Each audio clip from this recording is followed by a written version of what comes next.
This is Opposite Attraction Season 4, Episode 15. A salute to all nations, but mostly about 40 states.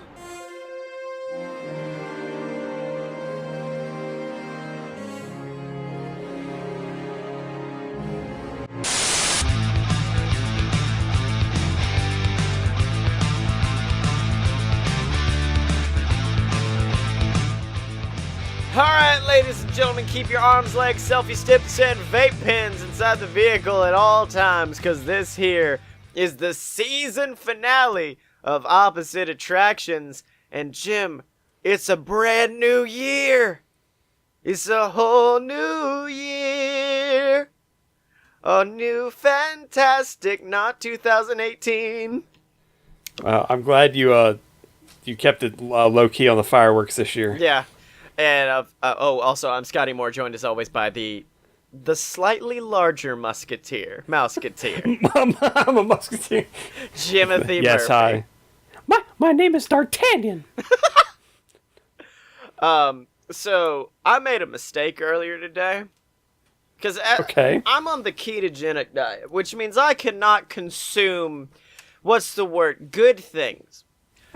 So, Love. bread, meat. Well, I can have meat, but like not good meat, like fried. Tears of children. That's fine. I can't have tears of children. I don't think there's no carbohydrates, but like sugar, anything, can't have it. And I made the mistake of watching a lot of Disney food blog. Oh, buddy, that took me down real quick. I was just like, oh. That's like pornography to you, I think, right now. I was just like, oh man, that's a rose gold cupcake. Like, and I'm not a poutine guy, but they pulled up some poutine, and I was like, oh yeah, potato soup with fries, and they just pour the soup on. Like my hair started bleaching itself, and like I turned into the chicken guy. I was like, yeah. And then pour some sauce on that bad boy, and then we're gonna crank it up to 11 with Guy's Buckfuck sauce. It's fantastic. And then, my girlfriend had to rein me back and be like, just eat your peanut butter and coconut oil. It's fine. I'm like, no! I want the potato nasty mash bits. Okay, baby, we'll get you one day. But yeah, for someone who lived in like Orlando for a year and then leaving, Disney food blog, every time I watch it, I'm just like, I want to go back. I want to go back. I want to move. She's like, no, we're not. Because last time you moved there, you started drinking a lot and got real fat. And I'm like, I know I did, but it's good. Oh, so apparently what you were telling me earlier will also play into this new obsession and also make it worse, I think. Probably, yes. Starting on, looks like February 24th. So, just after that Valentine's Day hangover is over. Yep. You will be able to take a Taste of the Magic Kingdom tour. That is $99 apparently a person. For how long? Like, how long is it running? Not the length of the tour. How long is it running? I don't know. It just says it is starting. It is starting. Then it doesn't say that like how long the actual tour is. I don't think. I should be up there for a very professional business Oh, here we go. trip. 3 hours. It is a 3-hour experience. 3-hour tour. A 3-hour tour. I do think that if the castaways would have had like turkey legs that were 4 feet long and 6 feet around. Yeah.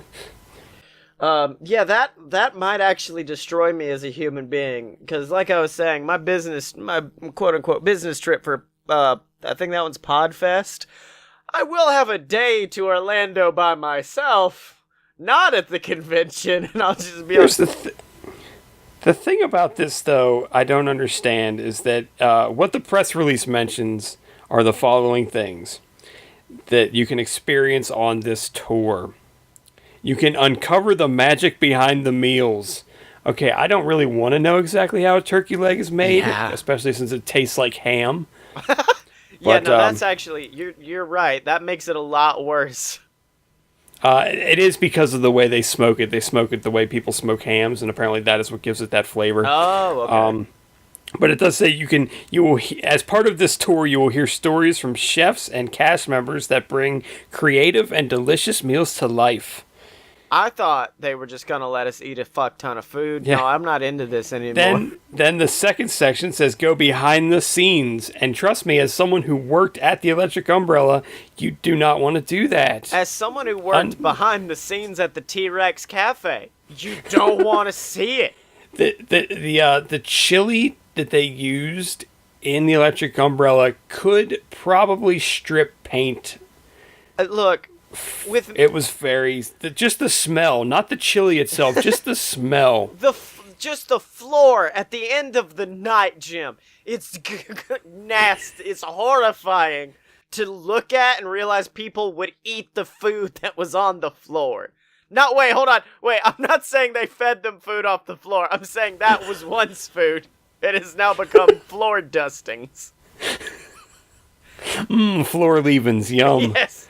Taste the gray stuff. It's delicious. At which point, of course, Toby, our faithful hose boy, would come out with a hose and just, like, wash it all away. And I'm like, okay, good work, Toby, I guess. So the third section does say that you get delight in delicious tastings. No, that's so fucking they do want you okay. to tuck. They're using the phrase "tuck into" some curated tastings of some beloved menu items at the Magic Kingdom. So it's like, here's your like child spoonful of Dole Whip. Yeah, that's what I was about to call bullshit on that, because a tasting. I've been to a toothpick of turkey leg. I went to a bourbon tasting in Tennessee once, and they were like, "Here's your thimble. Tell us what you sense from the inside of that." And I was like, I don't know, it's fucking nothing. And then I was lucky because Emily does not like whiskey, so she was like, "Do you want all of mine?" And I'm like, "You realize you're making a grave error right now, right? You're making a terrible error." And she's like, "It's fine." The last thing it says is that you will be able to taste the future. Now that I'd be into. I'd be down. It says help Disney culinary artists, which are probably just slightly higher than sandwich artists. Yeah. Create the next generation of Magic Kingdom Park food by sampling an item that is still in development. So my guess is they're going to take you to Casey's Corner and be like, "Do you want this hot dog covered in motor oil and cheese curds? Because check it out." To be fair, we got to do that at T-Rex, because one time we came out and there was just like a whole cheesecake. And we were like, "What the fuck is this?" And they were like, "Oh yeah, this is a possible new menu item. We need you guys to test it and make sure it's good." And I'm like, "Yes, sir." Ow. And like ate the whole thing. Like they would just bring us leave-ins of like new things that would be on the menu and be like, "What do you guys think?" And I'd be like, "Yes, give me more of it." See, would you like some Triceratops steak tips? Yeah. Oh, my favorite was going back to Disney Food Blog. Apparently she did like a food tour of it was one of the new places. I think it was Woody's Lunchbox. Yes, Woody's Lunchbox is. And they have like they have like actually, I don't know if they still sell them. I don't know if they have like the gourmet Pop-Tarts. No, that's what it was. It was the Lunchbox tarts. One of which had Nutella. My favorite 80s metal band. Yeah, one of them had Nutella with bacon on top of it. And she was like, "Oh yeah, it was a really fun experience getting to make those with the chef. He did take the bacon away from me at one point, though." And I'm like, that's my kind of woman. I'm gonna cover that boy in bacon. Oh my god. I mean, I don't think... I would really like to enjoy that. I would like to make that, but like... I'm too afraid of going behind the scenes at a restaurant. I would be too much like, I can't eat here ever again. I hope you know that. I can't. Like when you can also experience that by going in front of the scenes at Tony's Town Square. Yeah. Although it's not as bad as it used to be. Or walking into Casey's Corner. Just being like, you put, what was that? 2 miniature hot dogs on top of that hot dog? Yeah, it's the hot dog. It's brand new. Okay, and what's that in the middle? It's a taco, but we put a hot dog inside of it instead of taco meat. What the fuck's wrong with you? Look, there was a lot of head injuries from my baseball career. You want to try a hot dog turkey leg? I got hit in the head with a hot dog. I meant to say baseball, but getting hit in the head with a hot dog is a lot more of a funny narrative. Oh, so Jim, it's I hate to say it, We have a lot of states to get through. it's the end. It's over. Free world. We have to burn it to the ground. We have to destroy it. We gotta kill our baby, as always. But this time, apparently it's gonna be like Octomom, and we're just gonna make a lot of babies. That way, at the end of the season, we can burn them all. Because, as always, we're rocking in the free world this season. It's become robotic, because I've said it so much. And it's a theme park all about the good old US of A. And of course, we have a theme park purely about America, one about Washington, D.C., Puerto Rico, and then we've got about 10 based off states. But Jim, everywhere else needs their love. We ain't giving out our love to all the states. So, if you would, I'd like to suggest we cover the rest of them. Like I said, I told you earlier, I thought of 5. Good work. So that's 5 down. All right, bring them to the table then. Really, most of these are pretty simple. For South Dakota, it would essentially be a Radiator Springs Racers sort of an attraction, but it would be through Badlands National Park. That's awesome. That's really cool, actually. Kentucky, there is a roller coaster known as a steeplechase. Have you ever seen a steeplechase roller coaster? Is it one of the ones where you go up to a peak and then fall back? No, it is where the vehicle you're riding on is a horse. Wait, what the fuck? What? There is only one left in the world that I'm aware of. It is in the UK, I think. And you sit on the back of like a carousel horse type of a contraption, and you do a roller coaster, a very low key roller coaster. Oh, thank but God! I was like, yeah. how did they stop from falling off during the loop-de-loops? The best part, if you look at the Wikipedia page for this, it does show people riding it, and there's a guy that looks like they had to put him on the ride like he just came out of like depression therapy. He's very he has no expression on his face at all, and he just looks like his mom made him get on the ride to take his picture. That's fear. That's a fear look, because that's me, because I just concentrate on trying to get through it. Back when I was afraid of them. That would be my Kentucky Derby style okay. Racy horse attraction. For Oregon, I really just thought that would basically be like our hipster Pleasure Island shopping dining area. That's cool. I like that. That's all I would do for that. Minnesota, I thought a little bit different. See, when Weird Al sang about there being a big giant ball of twine in Minnesota, I thought he was full of garbage. Turns out he was not full of garbage. Oh, no, not at all. Weird Al does his research, my boy. There is a 17,000-pound ball of twine in Minnesota. So I would essentially use that as ballast for a pirate swing. Oh, okay. So Hence wait, you're last also week when I did mention pirates. We steal it. We ship it to. Well, it would be a replica. Okay. But essentially, that going up and down it'd be like a trebuchet with a pirate swing at one end. Can I just say, is that not an ultimate dick move in tribute to it? We make a giant, bigger fucking ball of twine just to piss off the lady who made it.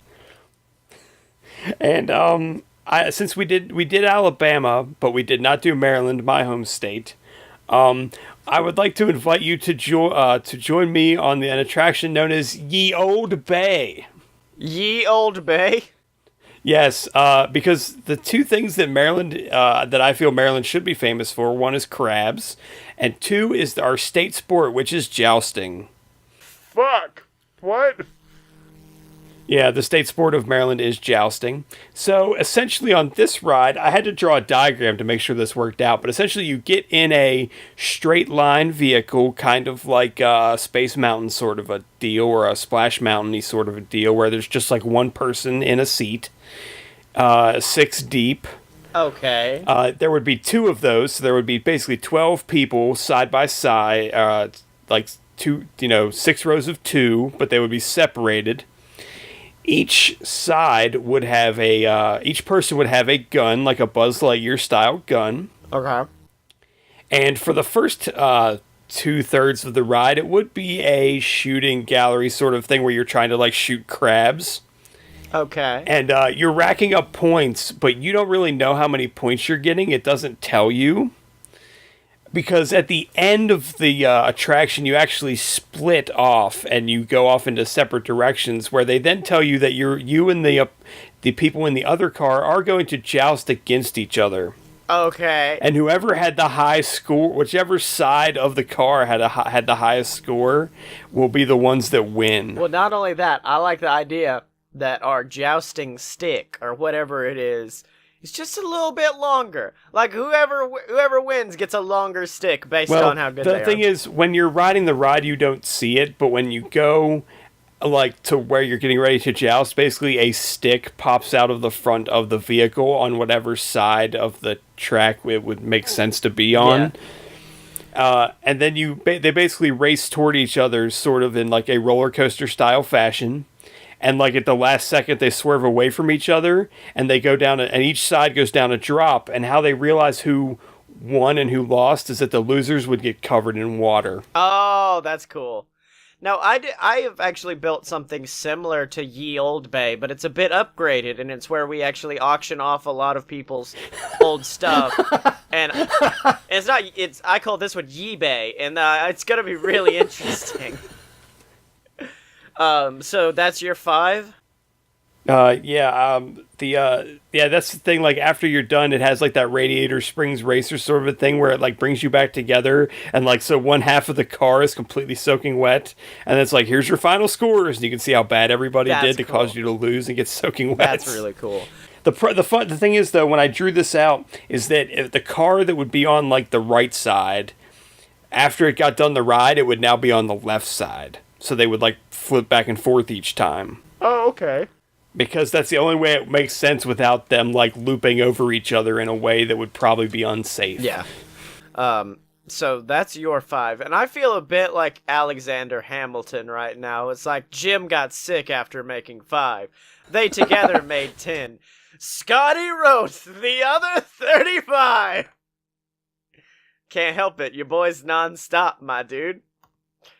None of them have, details, but, I feel like I should get the idea. Arizona, I did look up a alphabetical list of the U.S. and just edited out what I didn't need. Arizona is a ride called Rise of the Phoenix, which is going to be a fun, like, roller coaster where you actually are a phoenix, and it shows the lifespan of, like, you being birthed from ash, and then flying through the air, and then finally a big defeat, and then a big burst of fire that you end in, and then that's your death, and then you get off. But if you get back on, you rise like a phoenix.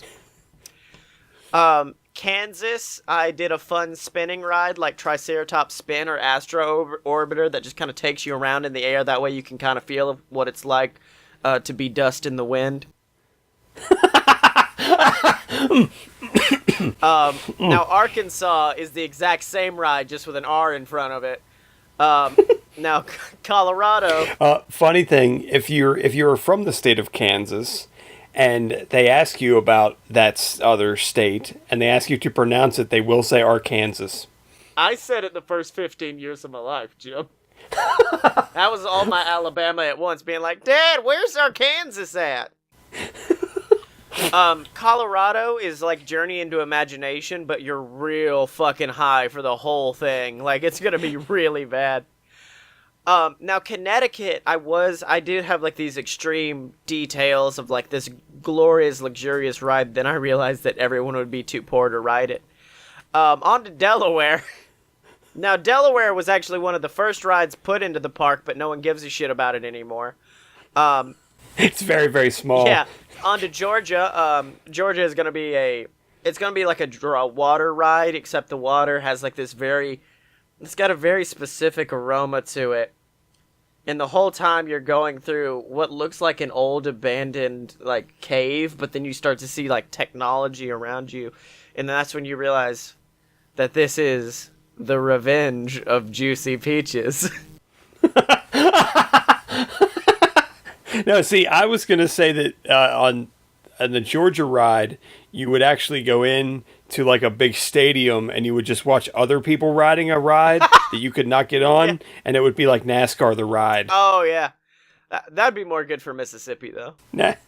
Hawaii is of course our parking lot, so each section is named after a different Hawaiian island. In Idaho, Spuds McKenzie will take you on a living with the land-esque tour of the potato making process of Idaho, and at the end you get a nice bag of chips. I was really hoping you were going to say Potato Land. Oh. Taterland. No, Potato. Have you not seen Potato Land? You've seen Potato Land. Oh yeah, the Mickey Mouse short. Yes. Yeah. Illinois is actually pretty nice because it's like it's kind of like It's a Small World, kind of really nice, safe, dark ride. Then there's this one point where everyone has guns and everyone's dead and violence. And then it's safe again, and then you're out. For Indiana, it's the Music Man, but it's a ride.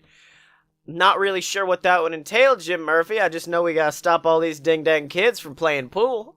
So, I'm hoping the Indiana ride will do it. Then we go to Iowa, and I'll be honest with you, Jim, I have no idea where or what Iowa is, so I actually skipped this one.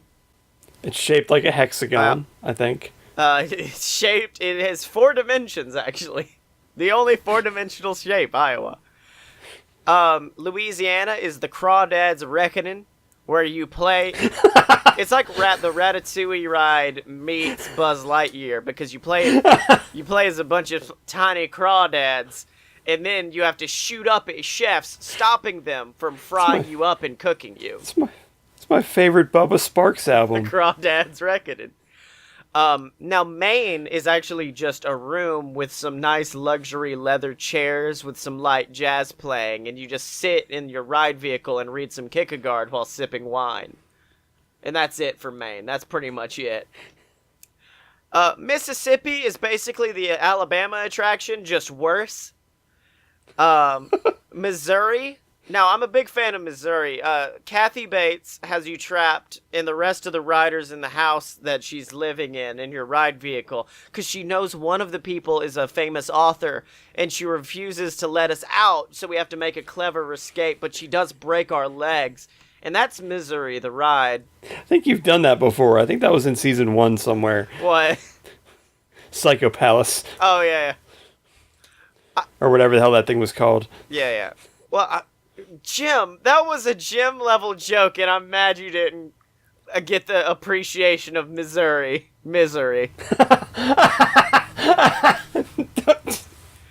I was wondering, I'm like, I think that took place in Maine, I think, because everything Stephen King writes takes place in Maine or in a hotel. But it is Missouri. Montana's a fun one because, like, you go through a ride, but you don't leave changed. But the Montana ride, you go in as just normal small-town girls, and then as you go through the ride, Jim, this fucking psychopath with a goatee straps a blonde wig to your head, and you become a pop sensation, and you just try to figure out how to get the best of both worlds by the time you get out. And that's Montana. Nebraska. Now, this one, off topic. But while I was looking up Nebraska, if you look under the art section on the Wikipedia page, it does say this section has been left empty. But basically, it's a ride where you're an Omaha steak delivery person, and you have to get that meat to get to somewhere on time. It's kind of like if Ron Swanson made Rock and Roller Coaster. Up next... Oh, you know what, though? Nah. What? Yeah, never mind. I can't bring it up now. It's been too long. I forgot something. Oh, yeah. Yeah. Nevada is going to be the movie The Hangover, but it's a ride. Actually, now that I think about it, that's just Los Tres Caballeros, but you know what? Yeah, that's Rip Ride Rocket. Yeah. New Hampshire, it's a lot like if you ever rode the Old Hampshire ride, it's like that, just spruced up. New Mexico. That was probably a thing at Busch Gardens, actually, now that I think about it. New Mexico is just a modern version of the Mexico Pavilion from Epcot. New York, I'm trying to struggle to get the authentic experience for all these, and I feel like the best way to get an authentic New York City experience is just put a live showing of Hamilton in a theater we have. And then all the fucking chaos and traffic will just automatically make it seem like New York around the outside. I think the best idea for that would be to do a Niagara Falls attraction, but to have a better Niagara Falls attraction on the other side of a fence that you can't get to without a passport. Yeah, that'd be good. North and South Carolina, those two I actually grouped together because I really like the idea of those two being like dueling dragons, just with more rednecks. So, like, you can throw beer bottles at the other cart as you pass by them. North Dakota is basically the Frozen ride. I don't mean the movie. I mean it's just so fucking cold the track is frozen, and so the cart falls off. Now, Oklahoma. Wait, you remember the joke I made with the Music Man? Yes. Yeah, just replace that with Oklahoma, and we're good for this one. Pennsylvania. Pennsylvania is going to be a swinging arm attraction, which is, of course, where you start at the top, and then you swing around, and you spin around in circles. And that's really to simulate what it's like to live in West Philadelphia and your life getting turned upside down. So, I did not think you were going to go there with that. I was hoping that was going to work out. Rhode Island's pretty simple. It's a small state after all, is the name of the ride. And it's just, you board a vehicle, they go, welcome to Rhode Island, and then your vehicle goes about 10 feet, and they go, you are now exiting Rhode Island, and you get off. Tennessee is actually going to be kind of like this spooky haunted mansion thing taking you through an old moonshine distillery, but unfortunately as you go on you learn that it's been haunted by the dark spirit of real racism, and so that's the problem with the Tennessee one. Utah, you remember that joke about Oklahoma and the Music Man? Just round it out with Book of Mormon and we're gonna be good. Oh, I really thought you were going to do another Footloose. I really did. No. Vermont is going to be a ride that you ride through and you hear the other riders talking about going skiing, but in the end, the ride just kind of takes you back home and you don't do anything. You don't actually go skiing. Virginia is the Haunted Mansion, but with the Confederate Army. So that's going to be a little spooky. Washington is going to be essentially the original Dreamfinder Journey into Imagination. That way all the hipsters are fucking happy, except it's a lot more rainy and there's coffee. Wisconsin is a Ferris wheel made of cheese. And then to round things out and get all 50 states, Wyoming. It's the Great Buffalo Chase, where you and the rest of the cart riders basically live through the wildebeest scene from The Lion King, just with like... Oh, Jesus. It's gonna be less deathy, though. I don't think there's gonna be as many people dying, is the only thing. So, we did it. We made 50 rides for 50 states, other than Iowa, because it is, of course, four-dimensional and cannot be observed by our primitive human eyes. Yeah. The Virgin Islands will basically just be like our theme park jail. Yeah, that sounds about right. It's where we put other people who try to come up with theme park ideas. We're like, American Samoa, sponsored by the Girl Scouts. yeah, American Samoa will be sponsored by the Girl Scouts, and it's essentially a perpetual all-the-year Girl Scout thing. Except, you know, like Disney brings in like school bands to come perform for them, or they bring in like certain groups to perform. We bring in Girl Scout troops to work at our booth throughout the entire year. Hey kids, child labor. Let's get this started. We pay for child labor, but at the end of the day, they and their families get to enjoy a free day at our theme park. Except for their parents. Okay, so this is essentially like 54 attractions, something such like that, at least. Yeah, in what? Which I think puts it above Disneyland for density. Oh yeah, boy. We have actually bought 10 billion acres of land. I got a deal on it. We have bought the entirety of Rhode Island. I bought the moon. Wait, hold on. That goes back to the beginning of this I was season. thinking to say, yeah, that's how we're gonna get this many rides, Jim. The whole reason that I agreed to this 50 states bullshit is to finally get us on the moon. It all comes back. It's a conspiracy. Chekhov's moon. Chekhov's moon. If you see a moon hanging over a fireplace at the beginning of the season, it has to be fired by the end of the season. Exactly. Oh, so Jim, it's been a season. This is now 4 theme parks we fucking made, and we've still not gotten a call from Disney. That wasn't a cease and desist. Let me think about what I had. I did think I already came up with an idea for next time. No. For next season, yes. I'm not going to say anything, but I do have an idea. Okay, cool. Well, we'll see you back for that. We are going to be taking next week off because, as we always have to kind of refresh our batteries. Yes. And also because it's actually to find more copyrights to infringe on. Yeah. And also because it's the holiday season and we'd like to not do this. So Jim, until a long time from now, yes. Where can people find you? Yes, I'm on Twitter at apparently smart and not many other places, unfortunately. And you can find me on Twitter at ScottyMo. That's SCOTTYEMO. Buy all my books on Amazon. The Quetzalcoatl Trilogy, BS vs. the Gods. And then, of course, make sure to check out all the other programs online at aloadofpurebs.com, like Fun Fiction, Fight Boys. Of course, A Load of BS has been unfortunately canceled, but who knows? Maybe you'll find some love over there on aloadofpurebs.com. And of course, if you want to support, remember you can at merch.aloadofpurebs.com or by donating to the Patreon, like Ransom Meltzer, our brand new patron who joined a few weeks ago. And of course, you get access to our Discord. You get shouted out like Ransom. It's awesome.